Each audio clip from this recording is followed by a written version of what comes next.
जी सो हमने कुछ time spend किया है इन क्वेश्चंस के ऊपर और आप लोगों के कुछ कॉमन क्वेश्चंस हैं so let's try to address those questions.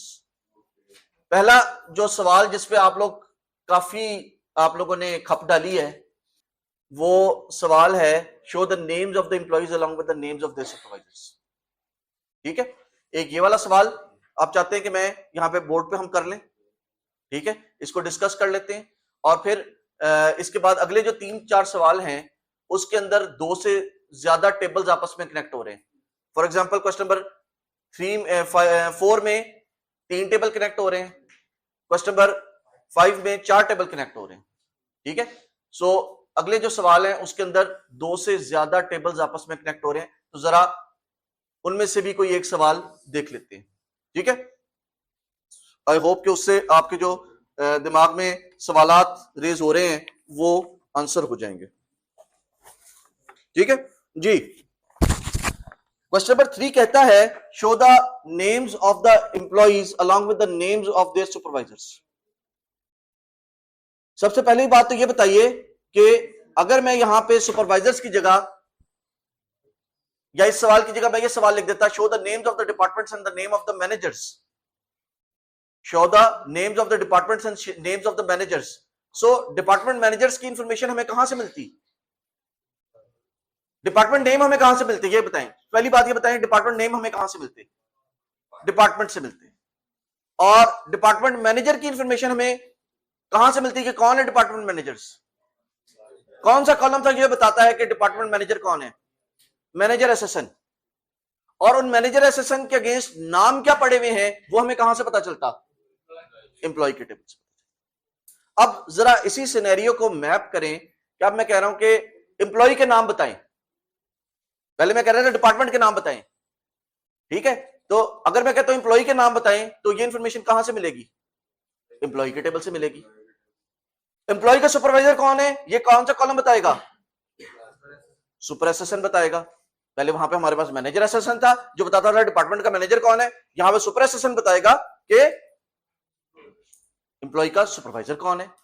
और अगर मेरे पास एसएसएन हो, अगर मेरे पास एसएसएन आ गए हैं, जैसे मेरे पास वहां पे मैनेजर एसएसएन आ गए थे, तो उन मैनेजर्स के नाम देखने के लिए मुझे कहां जाना पड़ा था,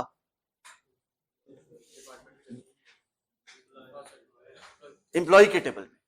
ठीक है, सो यहां पे सुपरवाइजर्स के अगेंस्ट मेरे पास आईडीज आ गई हैं, सुपरवाइजर्स की आईडीज आ गई हैं, वो आईडीज के अगेंस्ट नाम देखने के लिए मुझे कहां जाना पड़ेगा, एम्प्लॉय के टेबल। सो एम्प्लॉय के टेबल में से पहले मैं एम्प्लॉय का नाम निकालूंगा और उसके सुपरवाइजर की इंफॉर्मेशन निकालूंगा, और उसके बाद उस सुपरवाइजर का नाम निकालने के लिए मैं दोबारा एम्प्लॉय के टेबल में जाऊंगा। तो यहां पे एम्प्लॉय के टेबल का वापस एम्प्लॉय के टेबल से ही कनेक्शन होना है। ठीक है, so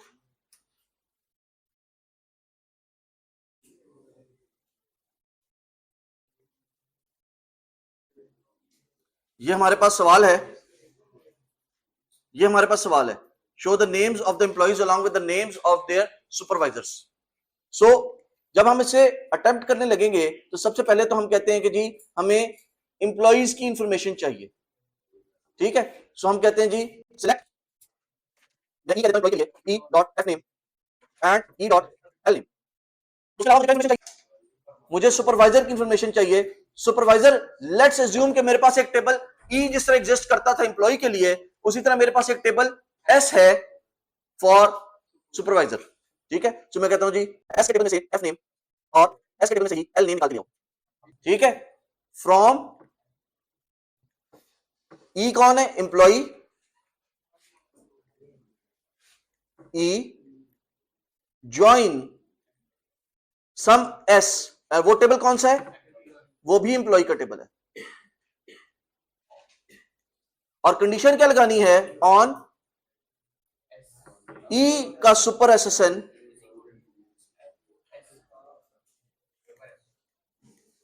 is equal to S का एसएसएन।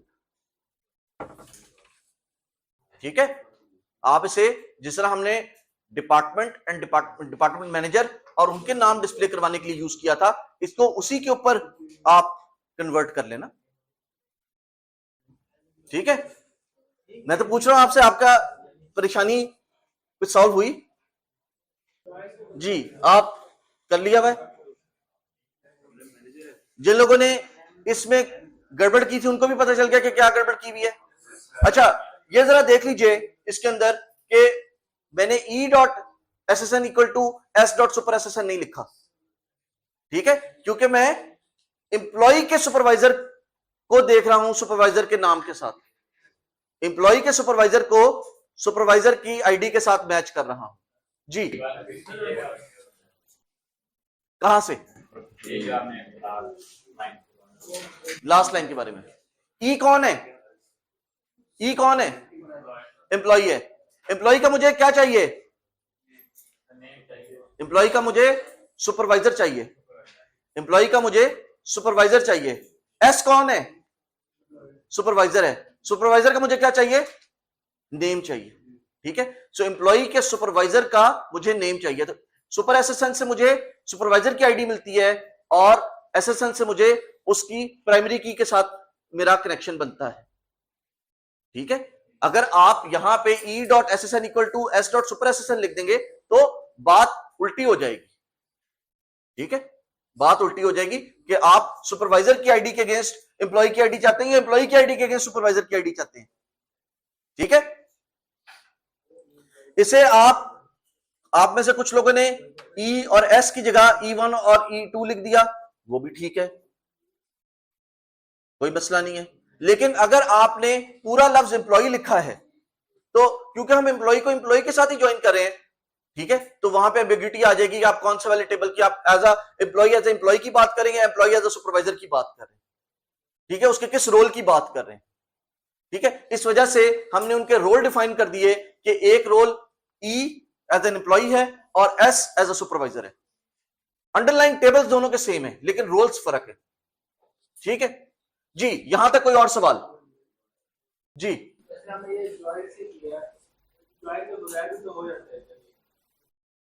ट्राई करके देखना, नहीं तो सुपरवाइजर का नाम और वो किस तरह लेके आओगे? सुपरवाइजर की इंफॉर्मेशन के लिए तो ज्वाइन लगाया हमने, हाँ हाँ, ट्राई करके देखना, ये वाली क्यूरी भी चला के देखना। आपके पास डेटा सेट मौजूद है ना, ठीक है, आपने असाइनमेंट के अंदर डेटा सेट बनाया है ना, उसके ऊपर ये वाली क्यूरी भी चला के देखना और जो क्यूरी आप कह रहे हो कि वो भी चला के देखना, फिर देखना कि क्या सेम रिजल्ट दे रहा है, ठीक है।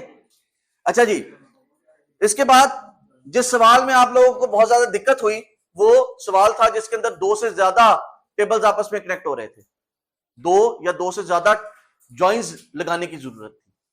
फॉर एग्जाम्पल यहां पे हमारा question number 4, show the names and salaries of the female employees along with the names of the projects they are working on and have spent at least 10 hours on those projects, ठीक है। यहां पे हमारी data की condition क्या क्या है?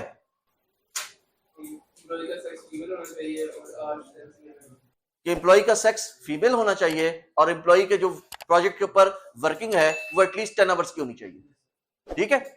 ये हमारी डेटा की कंडीशन है। और एम्प्लॉय और प्रोजेक्ट के दरमियान में हम किस तरह एम्प्लॉय से प्रोजेक्ट पे पहुंचेंगे? एम्प्लॉय से प्रोजेक्ट के दरमियान में अगर आप देखें अपने स्कीमा के अंदर तो एम्प्लॉय से प्रोजेक्ट पे पहुंचने का कोई सीधा रास्ता, डायरेक्ट रास्ता नहीं है। आपको वर्क्स ऑन के टेबल के थ्रू जाना पड़ेगा और वर्क्स ऑन का टेबल ही आपको बताएगा कि किस एम्प्लॉय ने किस प्रोजेक्ट के ऊपर कितने घंटे टाइम स्पेंड किया है, ठीक है। किस प्रोजेक्ट पे किस एम्प्लॉय ने कितने घंटे टाइम स्पेंड किया है, ये इंफॉर्मेशन आपको वर्क्स ऑन के टेबल से मिलेगी। So let's again copy this question, let's look at this question. ये सवाल है जी हमारा, show the names and salaries of the female employees along with the names of the projects they are working on and have spent at least 10 hours on these projects. So हमें यह पता है कि हमें सबसे पहले लेट से employ से शुरू करना है। एम्प्लॉय से हमें किसी तरीके से वर्क्स ऑन के ऊपर जंप करना है और वर्क्स ऑन से हम प्रोजेक्ट पे पहुंचेंगे तो हमें वर्क्स ऑन से प्रोजेक्ट पे जंप करना है। तो एम्प्लॉय से वर्क्स ऑन पे जो पहुंचने का जंप है, ये जो ब्रिज है, एम्प्लॉय से वर्क्स ऑन पे पहुंचने का जो ब्रिज है, वो ब्रिज कौन सा है? SSN equal to ESSN। और वर्क्स ऑन से प्रोजेक्ट पे पहुंचने का जो ब्रिज है वो है PNO equal to P number.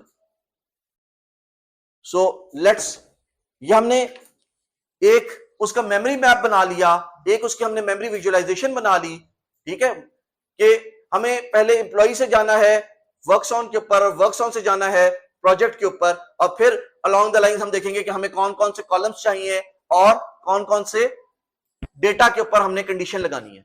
But the bridge जो हमने एम्प्लॉय से प्रोजेक्ट पे जाने के लिए इस्तेमाल करना है, वो पहले वर्क्स ऑन पे लैंड करेगा और वर्क्स ऑन से दोबारा जंप लेके हमें प्रोजेक्ट पे जाना पड़ेगा। सो लेट्स राइट डाउन, हमें कहा गया show the names and salaries of the female employees. So employees के टेबल में से हमें कौन कौन से कॉलम चाहिए?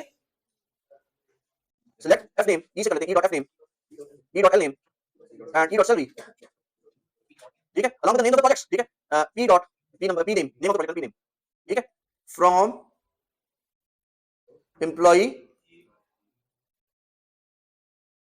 e join works on। जो हमारा ये माइंड मैप हमने बनाया था, ये जो हमने विजुअलाइजेशन बनाई थी कि हमें एम्प्लॉय से वर्क्स ऑन पे जाना पड़ेगा पहले, तो एम्प्लॉय ज्वाइन वर्क्स ऑन, इसको हम W कह देते हैं, और किस कंडीशन के थ्रू जाना है? On E.SSN is equal to W.ESSN। यहां से हम वर्क्स ऑन पे पहुंच गए। सो ये हमने एक मेगा टेबल अचीव कर लिया, ये हमने एक मेगा टेबल बना लिया, ये हमने एक कंबाइंड प्लेटफॉर्म बना लिया। इन दोनों को जोड़ के ये जो दूरी थी, इस दूरी को हमने खत्म कर दिया और एक हमने कंबाइंड मेगा टेबल बना लिया बेस्ड ऑन दिस कंडीशन। और इसको प्लेटफॉर्म बनाते हुए अब हमने कहां जाना है? प्रोजेक्ट के ऊपर। सो ये जो हमने मेगा टेबल बनाया, हमने इस सिस्टम को कहा ब्रैकेट लगा के पहले ये सॉल्व कर लो। आप चाहें तो पहले अगला वाला सॉल्व करवा के फिर इसके ऊपर आए, आपकी मर्जी है, ठीक है। इसको सॉल्व करवाओ, उसके बाद ये जो मेगा टेबल आएगा इसको ज्वाइन करवाना प्रोजेक्ट के साथ, और प्रोजेक्ट को नाम P दे देना। ऑन, यहां से कौन सा कॉलम चाहिए हमें? PNO, और PNO कौन से टेबल के अंदर है? वर्क्स ऑन के अंदर। W.PNO is equal to P.P number, ठीक है।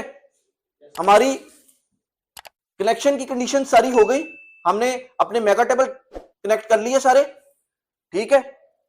अब हमारी वेयर आ जाएगी, where E.sex equal to female, ताकि हमारे पास फीमेल एम्प्लॉइज की इंफॉर्मेशन आ जाए, and W.ours is greater than let's say equal to 10, ठीक है। ये देखिए इसके अंदर, इस केस के अंदर मैंने पहले कहा कि एम्प्लॉई और वर्क्स ऑन को आपस में कनेक्ट कर लो इस कंडीशन की बेस के ऊपर, और इसका जो रिजल्ट आए उसे प्रोजेक्ट के साथ कनेक्ट कर देना on PNO equal to P number की कंडीशन के ऊपर। जी,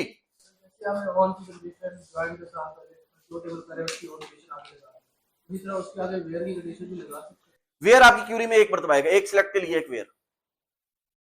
आपने यहां पे कितने सिलेक्ट लिखे हैं? कितने लफ्ज सिलेक्ट के लिखे हैं? तो कितने वेयर आएंगे? एक, ठीक है। सिंपल सा फॉर्मूला समझ लो, जितने सिलेक्ट है उतने मैक्सिमम वेयर आ सकते हैं, ठीक है। ऑन लिख सकते हैं, लेकिन फिर उसमें विजुअलाइजेशन जो हम अचीव करना चाह रहे हैं, जो हम माइंड में वो करना चाह रहे हैं, वो इसमें अचीव नहीं होगा। ऑलराइट जी, इसके अंदर प्लीज इसको जाने से पहले इसी क्यूरी को मैं दोबारा लिख रहा हूं, इसी क्यूरी को मैं आप लोगों के लिए दोबारा लिख रहा हूं। Let's do it in blue this time. मैं कहता हूं जी, select E.F name, E.L name, P name from employee E join works on W join project B on w.g number। अब ये देखिए प्लीज, अब मैं कहता हूं जी पहले वर्कस ऑन और प्रोजेक्ट को ज्वाइन कर लो। पहले मैंने एम्प्लॉई और वर्क्स ऑन को ज्वाइन किया था। अगर मैं चाहता हूं कि पहले मैं वर्क्स ऑन और प्रोजेक्ट को ज्वाइन करूं तो मुझे बताना पड़ेगा कि जी पहले वर्क्स ऑन को ज्वाइन और प्रोजेक्ट को ज्वाइन करो ऑन दिस कंडीशन, और जब ये कंडीशन सॉल्व हो जाए, ये मेगा टेबल बन जाए, तो इसे ज्वाइन करो एम्प्लॉय ई के साथ on this condition, on e.ssn is equal to w.essn where e.sex equal to female and w.arts is greater than equal to 10। ठीक है, ऊपर वाली क्यूरी और नीचे वाली क्यूरी सेम है, सिर्फ मैंने ऑर्डर ऑफ जॉइंस चेंज कर दिया। तो अगर आप ऑर्डर ऑफ जॉइंस चेंज करना चाहते हैं तो आपको ब्रैकेट लगा के ऑर्डर ऑफ जॉइंस को बताना पड़ेगा कि पहले ये वाला सॉल्व करो, और जब ये सॉल्व हो जाए तो उसको एम्प्लॉय के साथ ज्वाइन करो, और उसकी कंडीशन इस एम्प्लॉय की और इस मेगा टेबल की ज्वाइन कंडीशन ये है। ठीक है, already that's it for today.